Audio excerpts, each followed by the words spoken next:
So first, thank you everyone for being here and staying for the workshop portion and hanging in with us during the fire alarm and all of the other good stuff.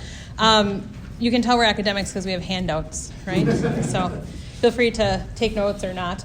But I'm going to let Greg do the introduction about the theme of the talk, and then I'm going to tell you a little bit about how Stoicism helped me as a person, but then also as a partnered person. And then Greg will do the same. We'll do a little bit of a touch base, and then to sort of just address any fears. A couple people during the fire alarm said, I don't know if I like workshops. Like, what's this workshop going to be about? Because I don't want to do group work.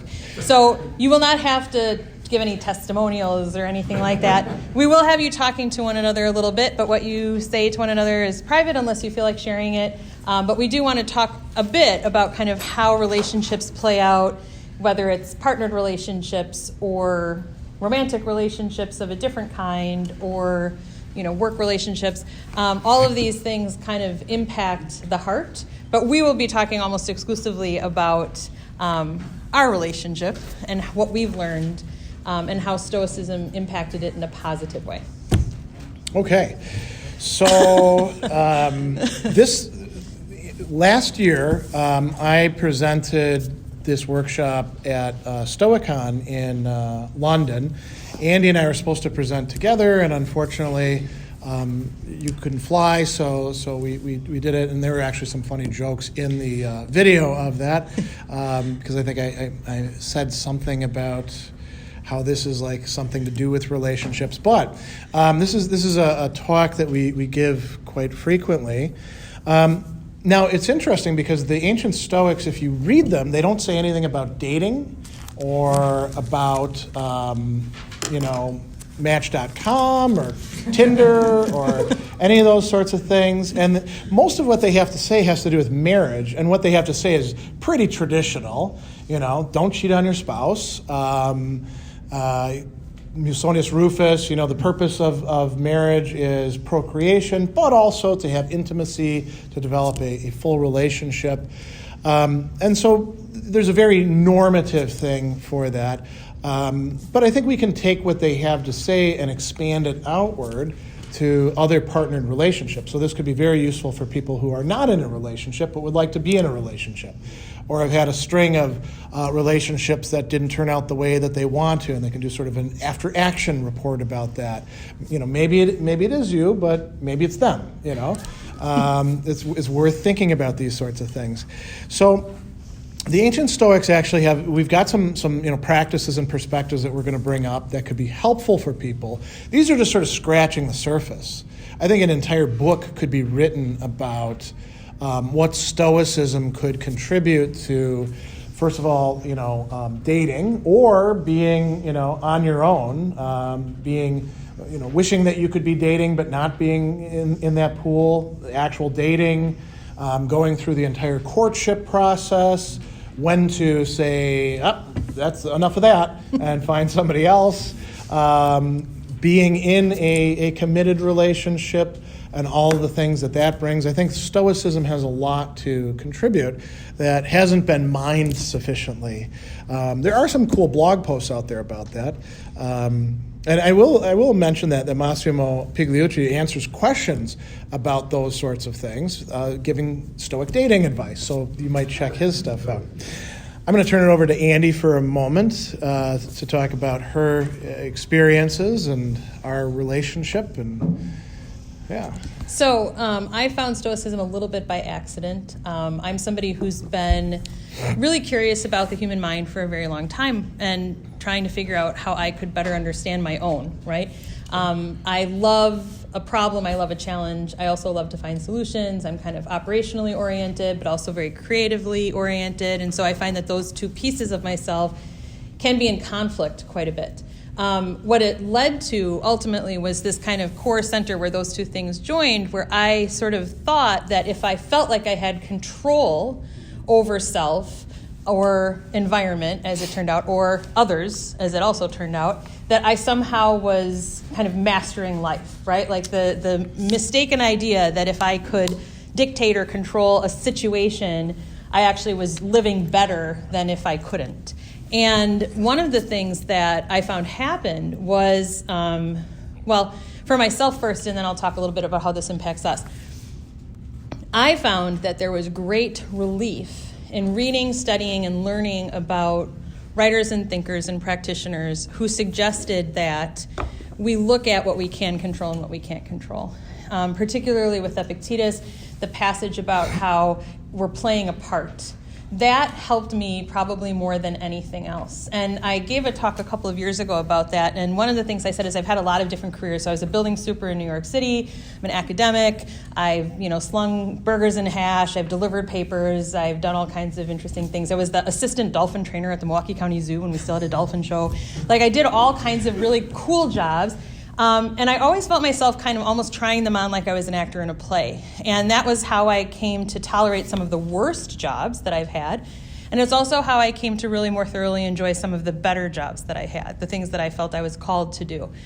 And when I took a step back and recognized that while marriage itself isn't a job, or partnership isn't a job, it has many of the same components. There's expectations, there's things you ought to do, ought not to do. There's ways in which you need to connect with another person that shows respect for that other person, their desires, distinct from your own desires, finding a way to meet kind of a happy medium, if you will, with someone else who, full disclosure, is also incredibly strong-willed. Like, the two of us are probably the perfect pairing, in part because we need to work through all our stuff together and as individuals. I'm incredibly bossy, I guess I'll just say, right? Like, I know when I'm right, and I want to be right, and that's something that I struggle against.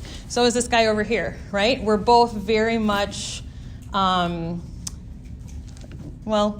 workers, achievers, and thinkers. And so when I think I have the best idea, and he thinks he has the best idea, and those ideas are like this, thankfully, because of Stoicism, for me at least, I've been able to take a different approach. I've been able to stop trying to control the situation. I've been able to listen more effectively. I've been able to assume what would be most helpful to Greg as a person, not Greg as my friend, not Greg the guy I went to high school with, not Greg as my spouse, not Greg the guy I lead workshops with. Like, seeing him as an actual independent person was something that I struggled with. And because of Stoicism and the idea of really keeping my control out of his area, I found that I was a better listener, a better partner, and a better friend to him and to others.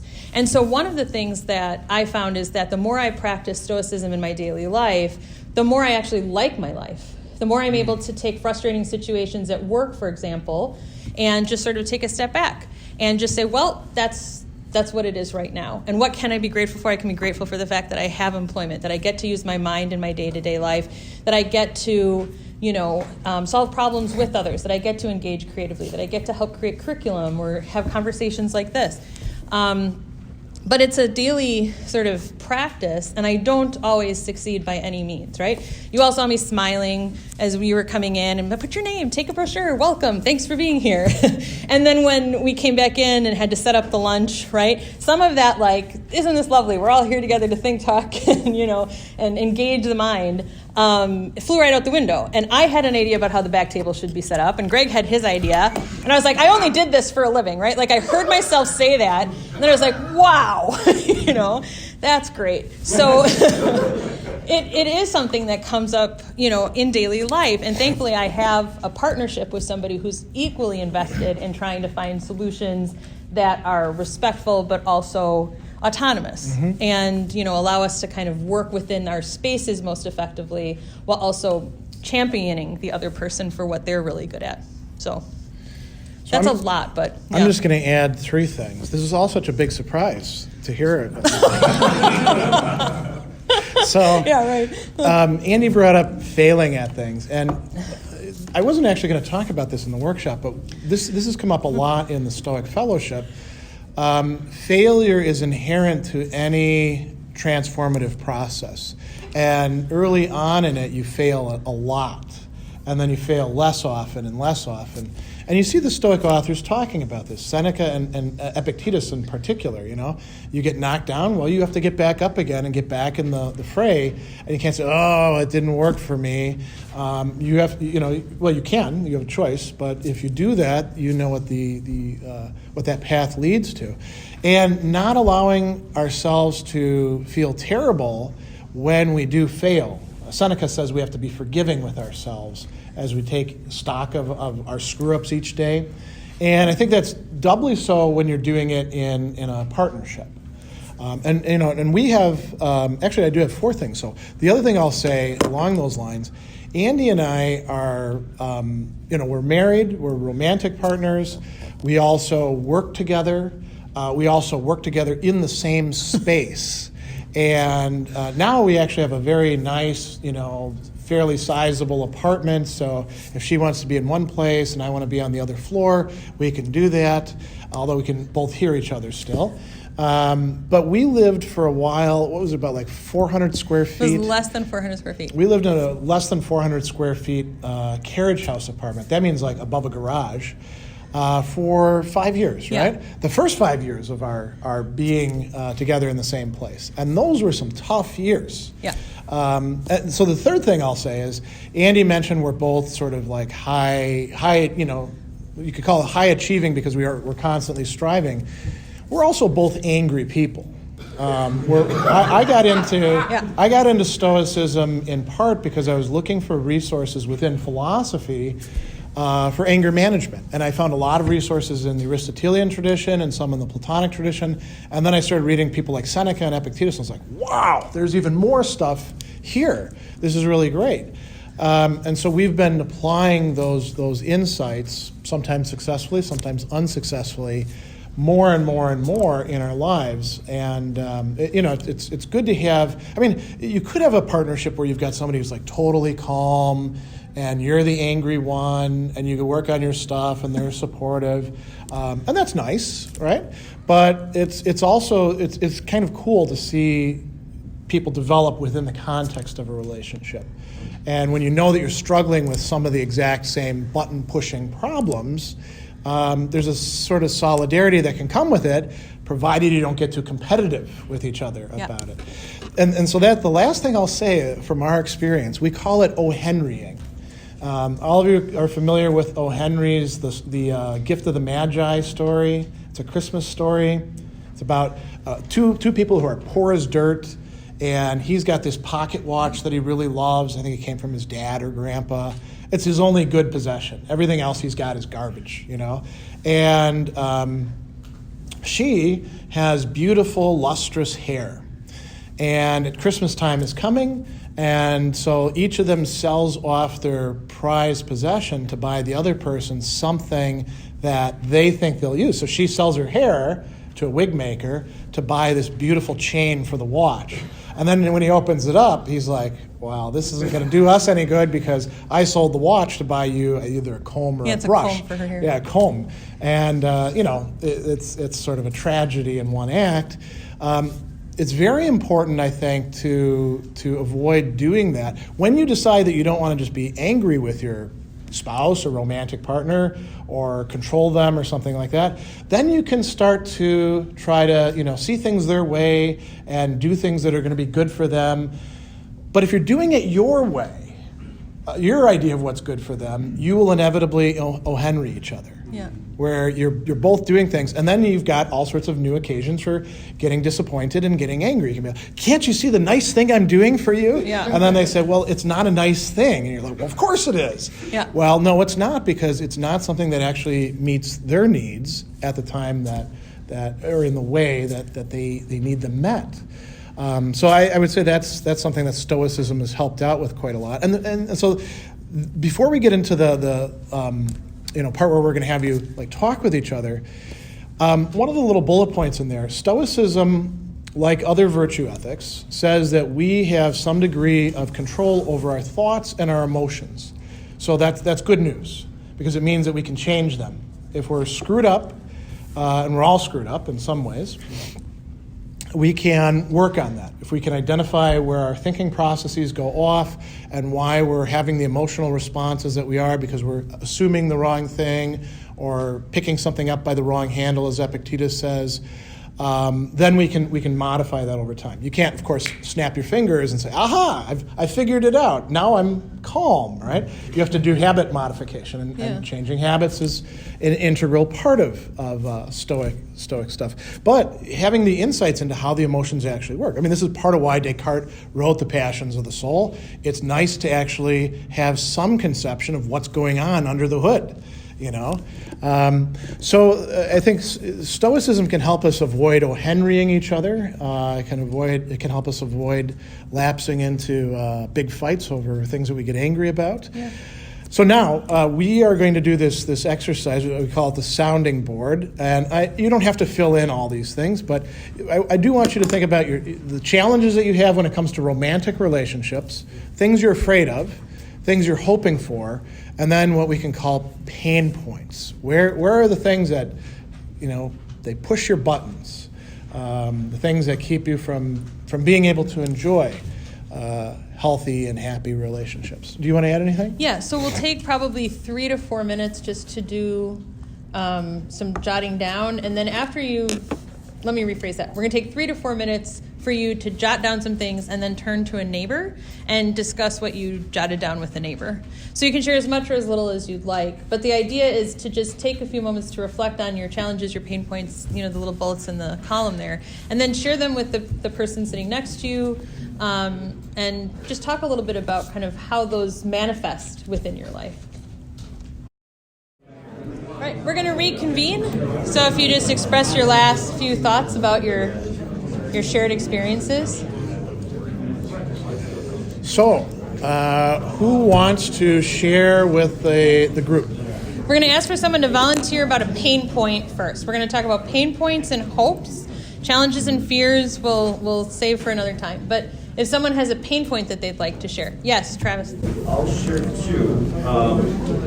One, from a viewpoint of wanting a romantic partnership, I also have a need for solitude. So part of the pain point is the need for solitude, and then the need to be understood that that's not rejection of the other person. It's just my need for time for me just to be alone. How many of you would say that you can relate to Travis? Like you need to, right? Introversion. Yeah, a lot of us are very outgoing introverts. I have this giant pair of headphones that I put on, and that's Greg's signal that I just need to be alone, and they're not even necessarily plugged into anything, quite honestly. Like if the headphones are on, that's my signal to just sort of say because Greg would talk, you've met him, right? So I love that about him, don't get me wrong, but there are times when I also need a lot of solitude because it takes a lot of energy to get this going, right?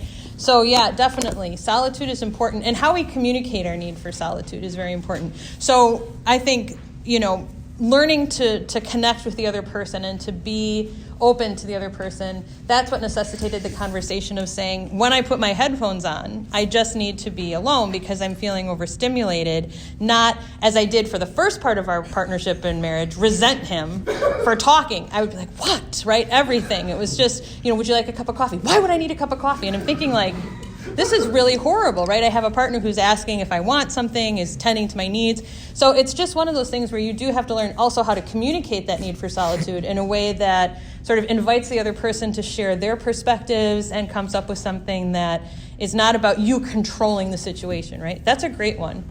Other pain points. Yeah. Well, I wrote down, I guess, if I feel I'm not appreciated or respected. Yeah, respect is huge. And in that case, sometimes, like with the Ellis thing that they were talking about earlier, sometimes you actually aren't being respected, right? And then you have to figure out what you're going to do about that. Sometimes it can be the picking the thing up by the right or wrong handle. We were talking, with the O-Henrying thing, right? If you have to show respect to the person in the way that they want it. I think, the ancient Stoics didn't really talk that much about this, except Marcus, who would say, somebody's doing something wrong, go ahead and tell them, because instead of just getting ticked off at them, you're actually giving them a chance to adjust, and then it's not, after that point, you can't control what they're going to do. But, I guess a lot of this comes down to communication, rational communication, doesn't it? Yeah. And also recognizing if you're in a partnership where your dominant need is respect and their dominant need is also respect, that can be another one of those things where you have to navigate and negotiate. That's that's definitely the two of us. Like, there's my language of, like, whatever. Like, I think love languages came up over the lunch. I was talking to someone else. Absolutely respect, 100%. And I think that both of us really need that. And so when we're in an area where conflict could occur or does occur, how we manage that respectfully is super important. And I think one of the things that's kind of funny is over time, you can tell we're sort of like still growing in this area, I guess, because I'll say things like, boy, that could have been a really big fight like 2 years ago. And then we like high five for it not turning into a fight. You know, you have to celebrate your accomplishments because it's hard work. It's definitely hard work. That's true, yeah. Yeah. Another pain point? Okay, yeah.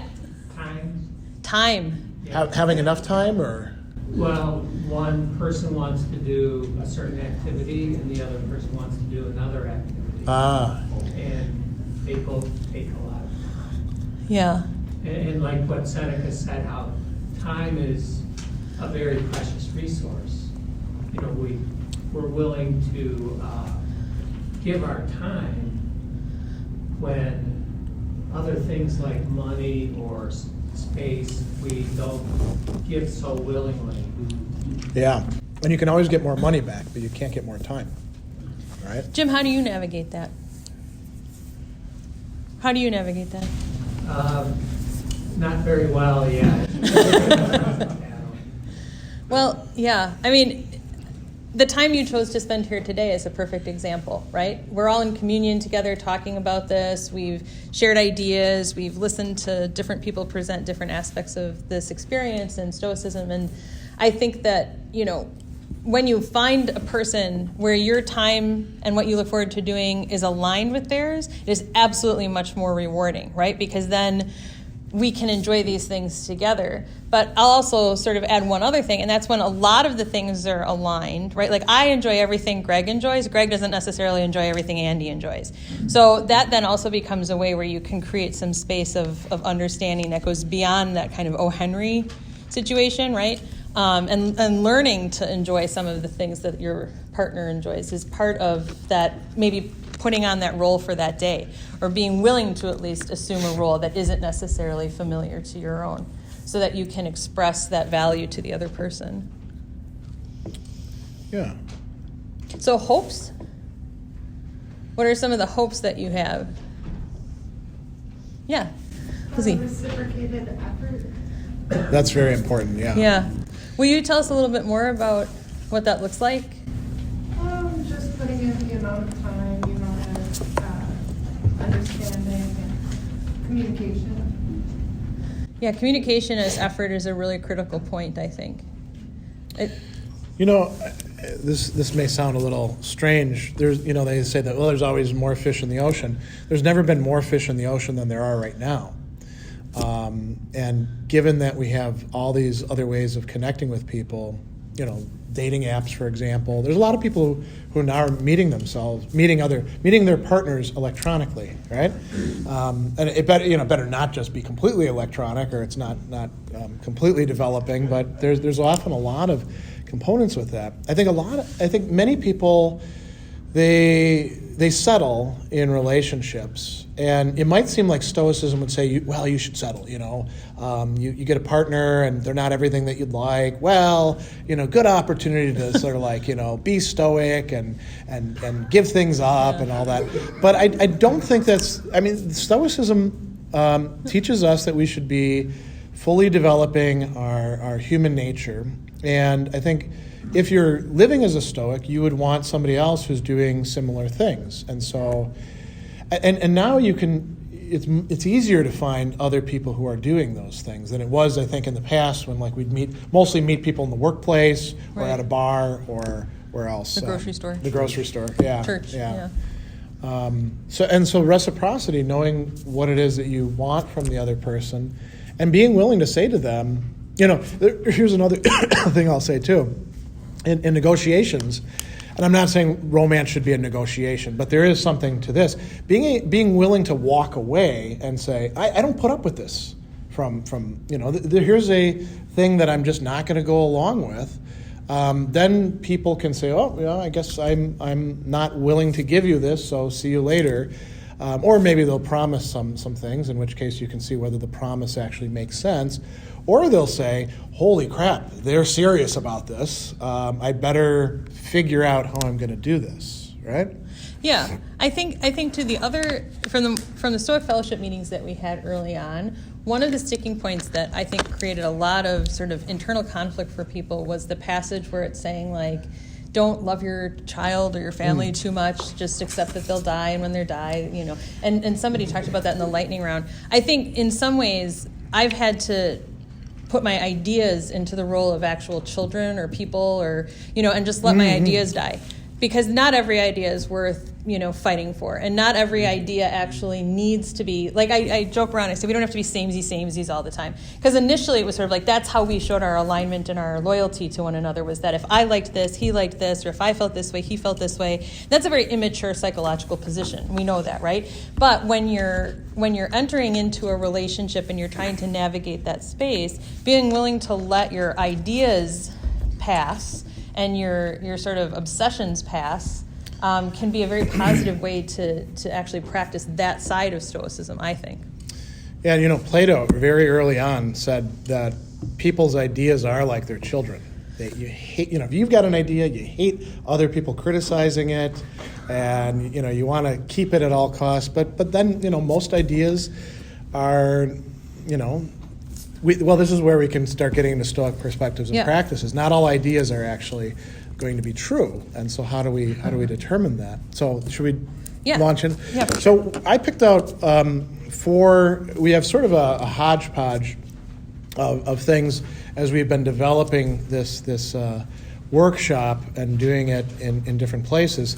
A bunch of different Stoic perspectives and practices can be useful, and we're going to go through these kind of quickly. We've got time for Q&A at the end, and there's space for notes, you know, if you've got questions about this. So one of the first things is dealing with what we call appearances and then our own expectations. Appearances is a technical term in Stoicism. Fantasia. It's also translated impressions, imaginations. So when Epictetus says, to every harsh appearance, say this, he's talking about that sort of thing. They're things that are coming to us from the outside. They often do have some of our own judgments built into them. So that same quote, too, from Ellis, I think it was Kevin who brought it up, that it's not the things themselves, but our thinking that the things are harming us, that harms us, right? That's about appearances. We have the appearance that something is bad for us. So we want to deal with these rationally, and that's central to Stoicism. The proper dealing with or use of appearances, Epictetus says, that's what's germane to human beings as opposed to other animals. We have the capacity to step back and say, whoa, is this what's really happening here? So, you know, you can see how this would be very helpful when it comes to romantic relationships. Both things that are enticing us and things that we're averse to. So if we look at the desire side of it first, you know, we've all known what it's like to be infatuated with somebody in the very early part of a relationship before we get to know what they're really like, which often helps to not be infatuated with them later. But, you know, as we get to know some people, we actually might get more infatuated. What are some of the common things that come out of being infatuated, some of the judgments that go along with that? Oh, if I can't have this person, my life is incomplete, right? What they think really, really, really matters. As a matter of fact, it matters more than anything else in the world. This is part of eros, of romantic love, isn't it? The Stoics wouldn't say, well, get rid of that. That's no good whatsoever. But they would say, well, let's be rational about this. You know, you can feel what you're feeling, but then you should also step back and say how much of this actually makes sense. What else did we have with that? Oh, testing appearances. Epictetus tells us we ought to test them. So that could be very useful with adverse things, like Andi says something, and I don't like the way that she says it, the sound of her voice and how she's looking at me. And, well, this has been a major issue with us. When Andi is in pain, then she talks in a different way than when she's feeling good, right? And so if I take the way that she's talking to me as having to do with me rather than her own internal sensations, then that appearance is she's being mean to me. She's talking to me in a way I don't like, and then I can respond immediately back, and almost by reflex action. Yeah, and then you're off to the races. Exactly, and then we're both like, "Why are you such a jerk?" No, why are you such a jerk? Yeah. Right?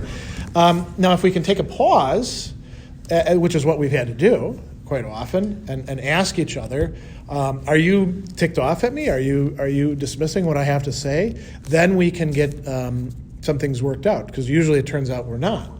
Sometimes we are, and then we can say, well, why are you ticked off, right? And I think the other thing that goes to that too is assigning the responses of one to another, right? Failing to kind of see that this is a unique person, not anyone else with whom I've dealt before in my life. I think we've all done that. We've carried the baggage of past relationships with us, and when X happened, it meant that this party was doing this thing over here. And Greg and I have somewhat comedically said to one another from time to time, I'd love to meet this Andy or this Greg you're having the relationship with right now, because I don't know who that is. But, part of it too Maybe is you could yell at them. Yeah, you could yell at them a little bit, or assume that they know what they're talking about. But the affectivity of expression becomes an important part too. We both teach, as I've mentioned, and both of us do a lot with faculty development. And one of the things that I was really keen on getting faculty that I was working with to do is to record themselves giving lectures so that they could become more dynamic lecturers. So I said, I'll record my class to show you how this is, because some of them were very afraid of seeing themselves on tape. And I had mine playing, and I was like, what am I saying? I must be really angry or something like that, because there was no sound, but my face was kind of like this. And I realized that my listening intently and giving my full attention to a person face is exactly the same as my I'm very angry with you face. And so sometimes we have to ask the other person to give us that feedback that is super important and hear what they're saying, right? Because when I'm really listening to Greg, I look like I'm really angry with Greg. And that was something that we navigated for a while, right? Or when he's paying attention, he's looking off in the distance, and I'm like, where's the eye contact? Yeah. So sometimes the expectation and the picking up by the handle can be as simple as a facial expression or a response. When I'm agreeing, I'll say, yeah. And when I say it just like that, what he's hearing is that I'm trying to rush him through, or I'm dismissing him, and I'm emphatically agreeing with him. So we had to have meta-level conversations about what our conversations were actually saying to one another. Those are very important. But they're super important, exactly, because it helped us to build a better understanding. So that's a good segue into understanding emotions. We've talked a good bit about that today. For the Stoics, emotions are always connected with judgments. There is no emotion that doesn't involve some sort of judgment, and they can be expressed more or less propositionally. There's also the affective side, how it feels, right? But this really gives us a great handle, because when we unpack what it is that, why it is that we feel the way that we do. What does it mean to be angry in this situation, or disappointed, or anxious, or anything like that? And we sort of lay it out, we can now approach it and understand it and start thinking, is this rational, or is this, unfounded? Is this just coming out of my old habits? Is this because of old relationships? Right. Is this, baggage that I'm carrying around? Or cultural assumptions.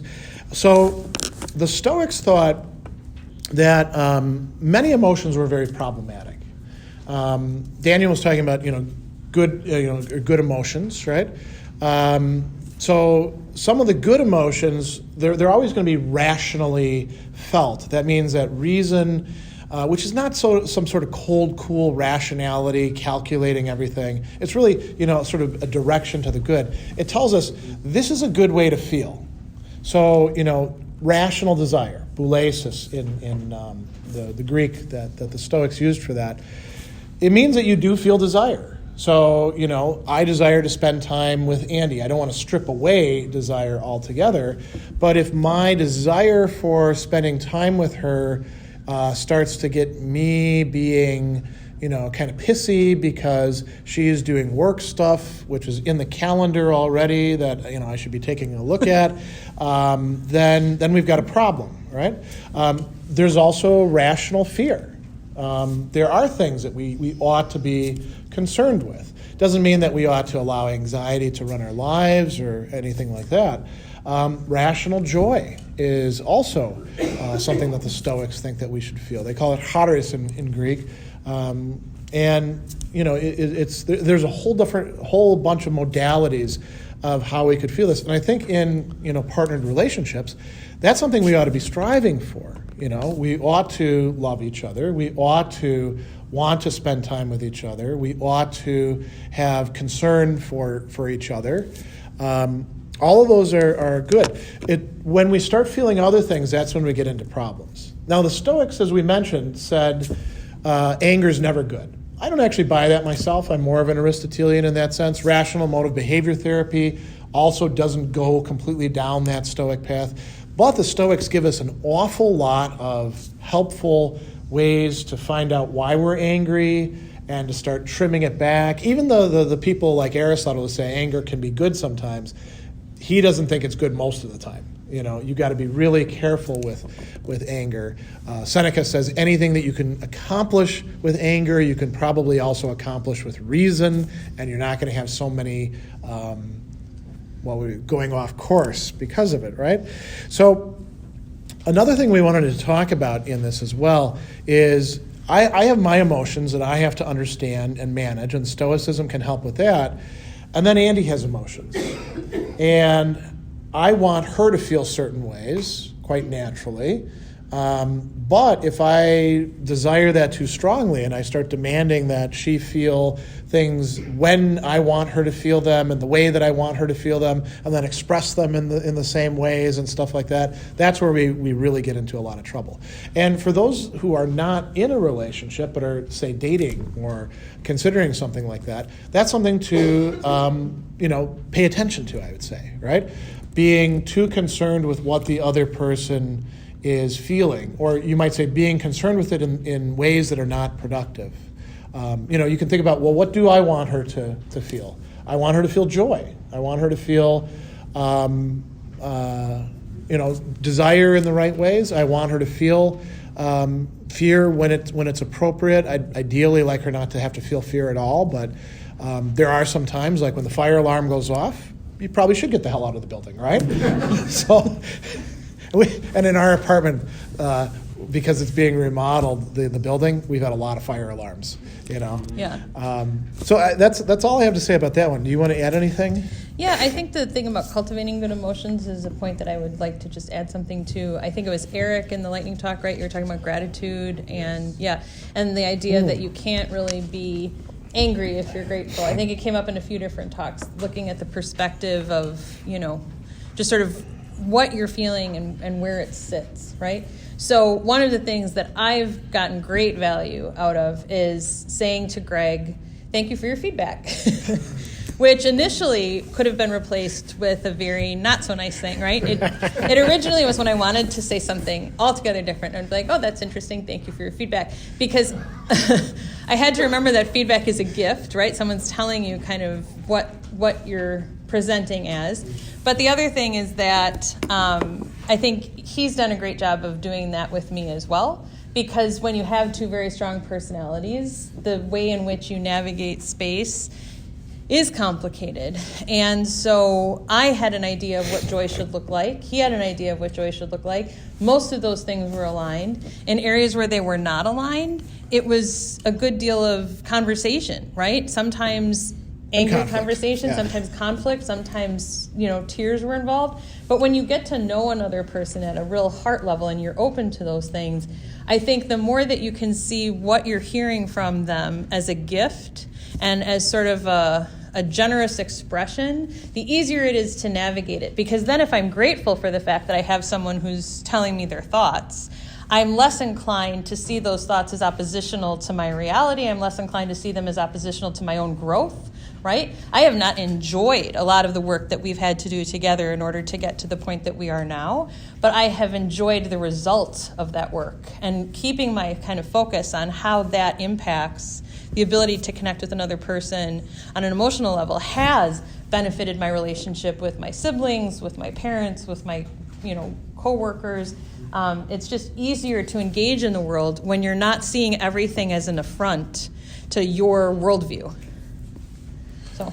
Yeah. So Andy brought up the dichotomy of control a little bit earlier. So I think all of you are pretty familiar with the dichotomy of control, this notion that, as Epictetus says, some things are in our control or in our power or literally up to us, epimin, and other things are not.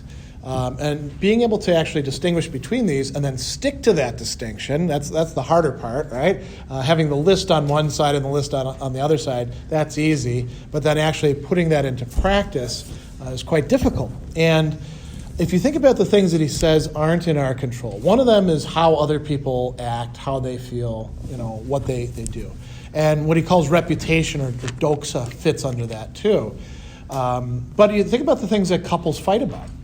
What are the biggest things? It's not sex. It's actually money. That's one of the biggest things. Then, of course, whether to have kids or not, how to treat the kids. Sex can also be something that people fight about. What their status is in the community. All of those things are what the Stoics called indifference, which doesn't mean that we should say, well, they don't matter at all, right?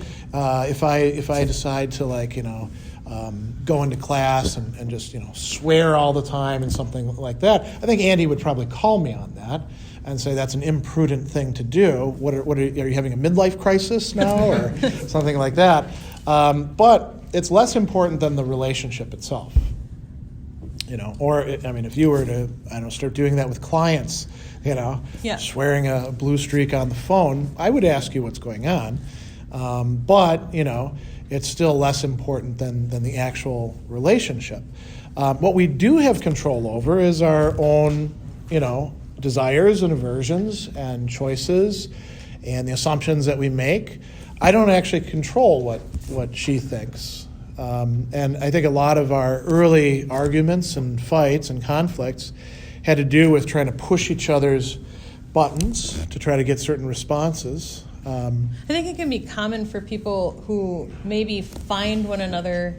We knew each other in high school, but we weren't dating in high school. We worked in the same place without realizing it more than once. In the 90s, yeah. Yeah, in the 90s. We kept reconnecting without connecting, and then ended up, reconnecting through Facebook. It's this whole long story that I won't bore you with. But the thing is that it was sort of this feeling of okay, so now we are together after all of this time, and life is shorter now. We're 40 now, and how are we going to navigate this space and make the most of it? And so there was a lot of desire on both of our parts to kind of squeeze it all out, right? Get everything we could out of every moment, because now we had found each other. And so there was this wonderful kind of expectations were very high. Very high.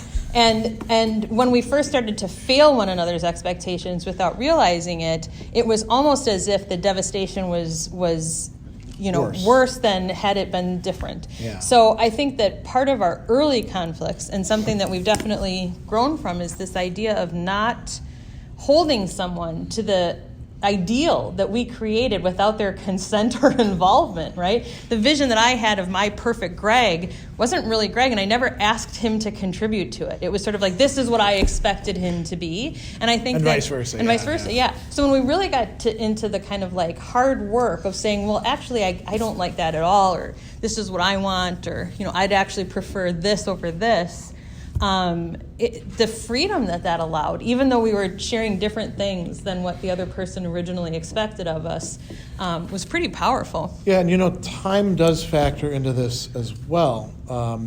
If I want Andy to change in some important way, or she wants me to change in some important way, it's not going to happen on the timetable that I dictate to her, or vice versa. It's going to happen when the other person has come to the point where this actually does matter to me.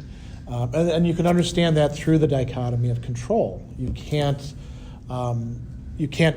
force another person into changing on your schedule, right? Yeah. Or prioritizing things in that way either. And I think the other thing is sometimes you discuss what your expectations are with the person, and you recognize that it's perhaps not even change that you're looking for. It's a different expression of what currently is the case. Yeah. Finding a different way to articulate an issue rather than actually trying to change something fundamental about that person. Yeah.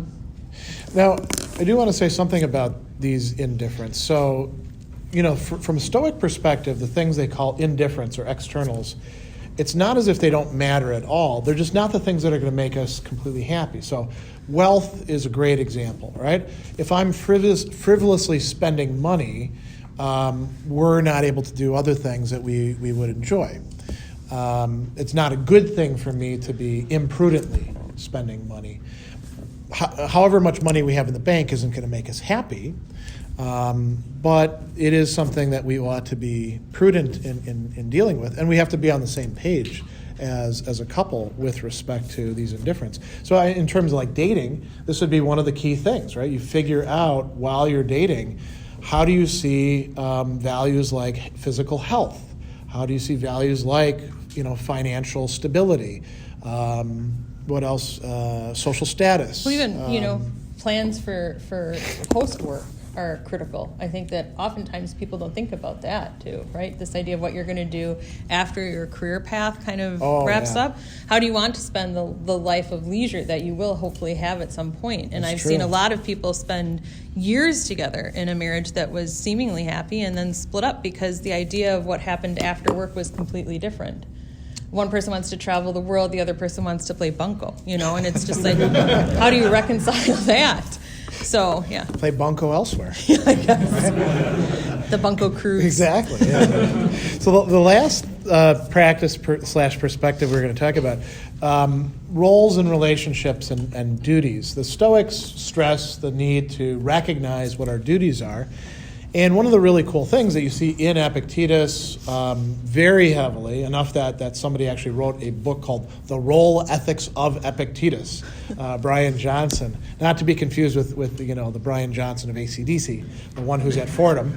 But it's also there in Cicero, it's also there in Seneca. The notion is the relationships that we have, the names of the relationships, tell us what our duties are in relation to other people. So understanding, I think Epictetus talks about it as if it's a little bit easier than it is. Like, what does it mean to be a father? What does it mean to be a husband? What does it mean to be a friend? These are things that we have to work at to figure out. We often get confused about this, but the Stoics would say that this, considering these matters does help us. Probably we need to add, what does it mean to be a good father? What does it mean to be a good, lover, romantic partner, whatever we're going to say? So we have to consider what our actual duties are towards our partners. Notice it's less focused on what are her duties to me, from my perspective, and more on what are my duties to her, and vice versa, because otherwise we're getting ourselves once again into sources of conflict. And we should think about the expectations when it comes to other people's duties that we have. That's one place where we got into a lot of struggles, right? Yeah. And we need to think about what our partners need, not what we want them to need. So, here's a great example. Neither of us actually fit this profile, but all of you know people like this. The caretaker, right? The person who really needs a romantic partner that they can fix, that they can take care of, that they can be there for, because it's satisfying some needs on their own part. Now, there are plenty of people who'll be like, oh, sounds great to me, give me the chicken soup, and I'm not going to do any work anymore, and you can take care of me. That's not a very good relationship. But then there's other people who are like, that's not really what I was looking for in a partner. I'm looking more for, say, an intellectual collaborator, or as we originally said, we were going to write the world together, right? Yeah. Those sorts of needs that we have. Andy has legitimate needs. I should make sure that I'm conscious of and try to address those needs as much as possible. Not the needs that I want her to have. And, it may sound, well, that's a no-brainer, right? But this happens over and over and over again in relationships. So I think part of what it means for us to fulfill our roles is to be able to discern what the actual needs of other people are. What do you want to add? Yeah, to I that? think the thing that one thing that Greg and I do as sort of a habit that I think has served us well is actually check in with one another, and it's often on long drives. We'll just put our recording on our phone and just talk about what we want the rest of our life at that moment to look like, right? So what's the kind of ultimate career achievement that you would like to have? Like we throw it all out there as big dreams, and then we talk about what's possibly attainable at that point, and then we talk about how we could support the other person. So it's some interesting goal setting, but what it ultimately reflects is the role that we're going to play to and for one another at that time. And so over time, what we've been looking to build has changed. And I think that, being able to sit here together with everyone, to have this event, to engage in dialogue is incredibly gratifying to both of us. It's something that we really enjoy. It, is, I think, good work, and it's just fun, right? So that might not be everybody's cup of tea. And luckily, the two of us really enjoy doing this together. But if suddenly something changed and I no longer wanted to be a part of this, part of the relationship would have to be where we navigated what that looked like in different terms 5 years from now, because people do change and expectations do change. I think that that's something that we've actually gotten pretty good at because we were so terrible at it at the beginning. We had such different expectations of what being comfortable was going to look like, or certain things happened and we've had opportunities that we've been able to seize and support one another fully in that and experience joy in that. That's something that I think was new to us in terms of past partnerships that we'd had. We hadn't had people necessarily support us in the things that we were really, dedicated to or really wanted to do. And so when we found that we had so many similarities, it was very easy to think that, well, then this should also be similar and this should also be similar over here. So I think in terms of the expectations and what we need and what we want for one another, what I want most is for Greg to feel fulfilled and be joyful and have a happy and good life, and to be able to define that on his own terms, right? And I know that he wants the same thing for me. And what that looks like in some areas is very similar, and in other areas it's not as similar, but it's still mutually supportive. And that's because of the communication and the willingness to release one another of expectations. I don't get to define what joy or happiness looks like for him, but I recognize it when I know he's experiencing it, and then I can support it because I'm paying attention, and he does the same for me. And so I consider that to be probably a pretty lucky way to spend your life in partnership, right? It could be very different than that. And I've seen a lot of relationships where that's not the case. We've both been in relationships where that's not the case. But as you look forward, knowing that you can walk down the road with somebody who shares that very important perspective, I think is just something that I see as a real gift. So, the last thing I'll say too, and then we'll start taking questions, is, somebody might say, well, what if my partner isn't a Stoic, right? And that's probably going to be the case. True. There's not. I think there is a Facebook group like Stoic Dating or something like that. Stoicmeets.com. What's that? Stoicmeets.com. Yeah, there you go. Yeah. There's probably a market for that sort of thing. You'd have to find some way to weed the sort of fake Stoics from people who are really committed to it. Just like you would with any other dating pool. But one of the challenges that you would probably face, and this would go for anything where you've got a genuine commitment to some substantive way of living, is what do you do when the partner doesn't see things that way? You can't force them into it. You can bring them along to events. You can put little pamphlets down or things like that. But you can't necessarily get them to see that as a value. Unless you're actually living it out, in which case, I think a lot of people get attracted to Stoicism because they see somebody else, not necessarily a romantic partner, more often like a coworker or friend, and they're like, you used to be a miserable SOB. What, now you're actually kind of a decent person. What's going on here? And then there's Stoicism, and then they're like, have you heard of Marcus Aurelius? Have you heard of Epictetus? Here, take a look. I think that's part of what has to happen, and it's not going to happen all at once. Instant conversions usually don't stick. It's the stuff we do over and over again. So, is there anything else that you want to say before we just take questions? Yeah, I think the whole notion of conversion too is another thing, just to kind of touch on. You can't really convert somebody into thinking this way. It has to be something that comes from a natural process. And so, it's great to share with one another. It's great to share ideas. If your partner isn't into this whole thing, right? It can't feel like you're foisting it on them either. It has to be something where you lead by example. And I think, in our case, neither of us led. We just sort of struggled and found it, and then decided to start implementing it because it was clear that we needed to do something differently. So the success of our relationship where it stands right now is a direct result of just how tough it was to try and navigate the space of bringing two people together who had very clear ideas on what life should look like. And it was a mutual surrender, not something where, Greg won or Andy won or whatever. Although it felt like that initially, I think, for both of us for a good deal of the time. It felt like we both lost. Yeah, it felt like we both lost. But I think, whatever it is that works, the biggest takeaway for me is just being okay with being uncomfortable for a little bit and trusting that the process itself will resolve. But that's very hard. That's true. And what they call spiritual practices or philosophical practices, that's one of the things that go with it. You have to try it, and you do it for a while, and then suddenly you start seeing results that you couldn't have predicted at the beginning. Yeah. And you're like, I guess this stuff actually does work. Yeah. So that's it. Yeah, so let's take questions, and we'll stick around for a while. Yeah. So, easy question. You guys have known each other a long time. How long have you guys been together as a couple? 9 years. Yeah. Yeah, about 9 years. A little more than 9. Most of it married. A little over 9 years. Yeah. Yeah. That's it. Okay.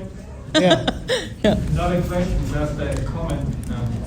I work in insurance, and insurance is very data-driven. Yeah. Despite what some people believe about it, it actually is data-driven. And Allianz, German, as you can hear, I come there too. Insurance company makes surveys about happiness in your retirement. Yeah. The most happy people in retirement are people who have a good pension. Okay. There's one subgroup that is even happier, and these are women who got divorced after age 65. Interesting. And it's true. Yeah. I meet some of them, and they're very happy. But the thing is, turning it around. If you are like me in your 50s and retirement is not that far away anymore, you really have to think about what do we do when most of us don't go to work the whole day anymore, but see each other 24 hours a day. That's the time when you sleep. And sometimes you see yourself too. So that's something I think we really need to work on, and maybe Stoicism can help there. But it is a point that you brought up, and I really just wanted to reiterate it is important for you to think about. Yeah, thank you. Because I don't want to be my wife being happy because she got divorced. Well, I think part of that is, some people retire and then they're just hanging around the house all day long, right? And that's probably part of it. The people, who seem most happy in retirement are people who take on new things, and they're not just home all day watching TV, I mean, even if you are at home, maybe you garden or something like that. Start learning a language, What do you think about all this? Yeah, I think we're lucky because we are in a kind of class of people, sort of scholarpreneurship, where we're doing a lot of independent work, but it's work of the mind, and we get to think and talk. So, I mean, we're just geeky that way, right? So we're constantly talking about the things that are of interest to us, whether it's over dinner or, in the car or whatever else. So, Yeah, Dan? Did you guys, were you familiar or practicing Stoicism before or after you guys got together? After. Yeah. How long? I mean, I knew about Stoicism in part because I'd studied it as an undergrad a little bit, and then I was interested in the anger management stuff before we got together. but I was, sort of looking at like ancient philosophy and anger management in general. I wasn't trying to put it into practice. And then maybe the last 4 or 5 years, we've actually been like, it's one thing to read it, it's another thing to actually like stick to it. Yeah, we were talking about it before we were doing it for Yeah. sure. It was like, I remember, I think one of our earlier conversations was in about like 2010, and it was just sort of like, well, here's, so-and-so would say that this is an interesting practice. And the first time Greg brought it up to me, I was like, I don't care what so-and-so says. Like, I am about this right now. Like, this is us, and that person can stay out of the conversation for a little bit. So I was definitely more resistant to the idea of implementing outside practice. But once we both sort of, I would say the last 4 or 5 years, and definitely more over the last 18 months. Like I feel like there's been sort of like progressive, growth spurts or growth patterns. Yeah. Yeah. Another thing too, this is not so much about relationships. I mentioned you'll fail a lot in applying Stoicism. And one of the things that also happens is hitting plateaus where you've made some progress, and then for months and months and months, you're like, doing things, your mood doesn't like keep getting better and better.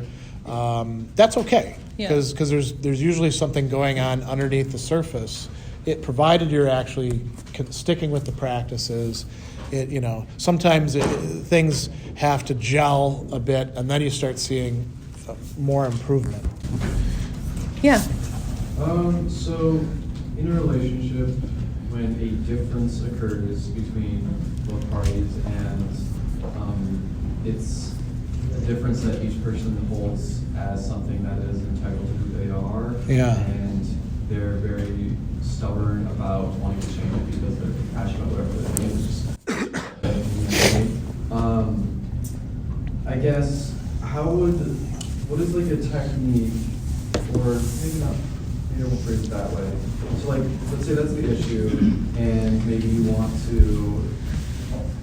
try to work with that with your partner, communicate it, and try, like, maybe a practice would be to maybe fudge a little bit and do something that's more comfortable to what one's predisposition is, to let's say you change one of your behaviors, like you start to give more time when you like to have more time yourself.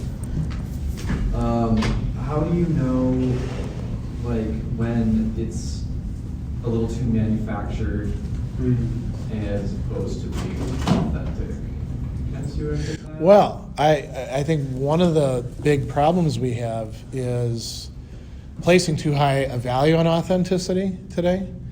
There is a real truth to the fake it till you make it. Yeah. With any set of spiritual practices, they're going to feel, as you're saying, manufactured, artificial, weird at the start, until it becomes something where you on the one hand become habituated, and on the other hand see some useful results coming out of it, often surprising results. One of the things. Go ahead. Well, I was going to say, when you have a conflict of like, we could call it core values, it could be like, let's say you're like a devoted Stoic and you're like, the virtues, that's what really matters to me, and your partner is like, making a ton of money is the most important thing in the world. Well, you're never going to see eye to eye on that. And you can say, well, I can get along with you and all that, but sooner or later when it comes to decision making, they're going to decide things on that basis, and I don't want to be involved with that. And there may be cases where, as a Stoic, you would say, well, this relationship is not going to work. When you've got people who, like, they are both committed to something like, say, virtue, but they have very different understandings of it, then they have to, then you've got more you can work with, But if somebody's like totally concerned with what the Stoics call externals, like social status or wealth or the beauty of their body or something like that, you're really not going to be able to do much with them, I think. Can you provide an example, perhaps on something you two worked on? I can give one. Yeah, so I think for a very long time, when we would have conflict and one of us would sort of agree to support the other person, it would be sort of this thing, well, do you agree with me? And the answer would be, I don't agree with you, but I'm going to do this anyway because I know that it's important to you. And so I would say that that's kind of how I'm reading your use of the word authentic, is sort of a genuine transformation.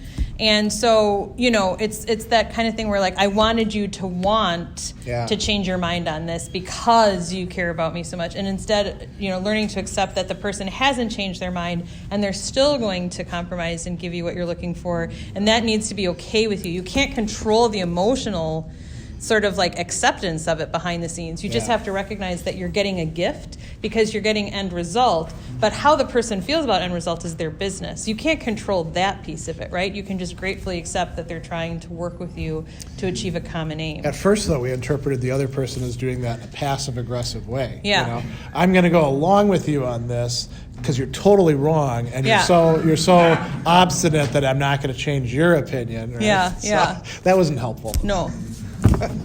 Anything else? Yeah. I guess I had a question. What in your experience have you found with Stoicism in general, societal or cultural pushback or hard sells? As an example, Buddhism, there's a lot of focus on attention and being able to pay attention. Yeah. And in our modern society, more and more attention is a commodity that's bought and sold, and it's hard to teach people how to avoid being distracted all the time because there are more of them all the time.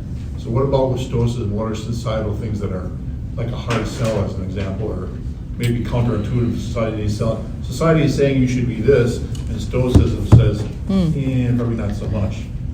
Well, Stoicism has a corresponding notion of attention, prosoche, focus, you could say. And strictly speaking, we should be like paying attention all the time to what we're doing and thinking and feeling and working on it. No, of course we're not. But yeah, there are a lot of forces within society that make it more difficult to consistently practice Stoic approaches. Some of the notions that we do get from society, like I should get things my own way, or if my partner isn't giving me everything that I want, then there's something fundamentally wrong with the relationship. Some things that I've wanted from Andi over the course of time have been, looking back on it, irrational, and she was right to push back. And you can probably say the same, I'm imagining, right? Yes. Not all of my desires have been rational. Yeah, and some have been spurred by, thinking about prestige, for example, or worries about what we were going to do for money. That was actually a big one. As entrepreneurs, having to deal with clients and stuff like that. We have very different attitudes. I believe that money is abundant and it will find us, and we just have to do what we're good at, and it's going to work out. Like, that's ridiculous, but I believe it in my bones, and it's always worked out for me. Yeah. And I've always gone forward thinking, we can do this, we can do this, we can do this. And whatever it is, we can do it, we can make it happen. And Greg is far less of that mindset. And so we can partner in that, right? And he can kind of say, but how will it work? And, help me understand. And I'm very much about just, keep moving forward. I'm operationally minded, but I'm also much more entrepreneurial in that way. Yes. Where risk isn't something that frightens me at all. Probably almost to a degree that might not be the best, because I'm willing to jump and trust the net will appear all the time. When you're in a couple and you jump, you're dragging your partner taking with your you. partner with you. And to Greg's credit, he's been like, where are we going? We're jumping, and he's like, but I don't know, So, yeah, that's and, to the other thing, though, I think social media is a prime example of where we're all over the place, right? So we put up the hashtag and said, hey, if you're doing it, live stream, whatever. That is meaningless, though. It's just that it's become a form of cultural currency. And so, we can say it's great that all of these really wonderful people, came together to talk about this, or we could get obsessed about numbers, or we could, be like, oh, we had a talk and only 3 people showed up. Well, those are the right 3 people, right? And so sometimes you have to kind of just change your perspective on what you think is a sign of achieving your goals, I think. We can bash the other Stoicons and say, we had more people than you did. And we had free lunch. You charged people. So. Yeah. But anyway, anything else? Because I know we're running long on time. Thank you so much for staying. And I just wanted to say I've known Andi for a long time, and she started out her life with hands on hips. That's what we all said about her. But where I think Stoicism is so important important, even if it's only one person that's doing it, is sometimes in a world of addiction, sometimes you don't know that a person might have already formed their life with these chemicals like addiction to anger, addiction to too much work, you know. Yeah. Maybe addictions that are a lot worse than that.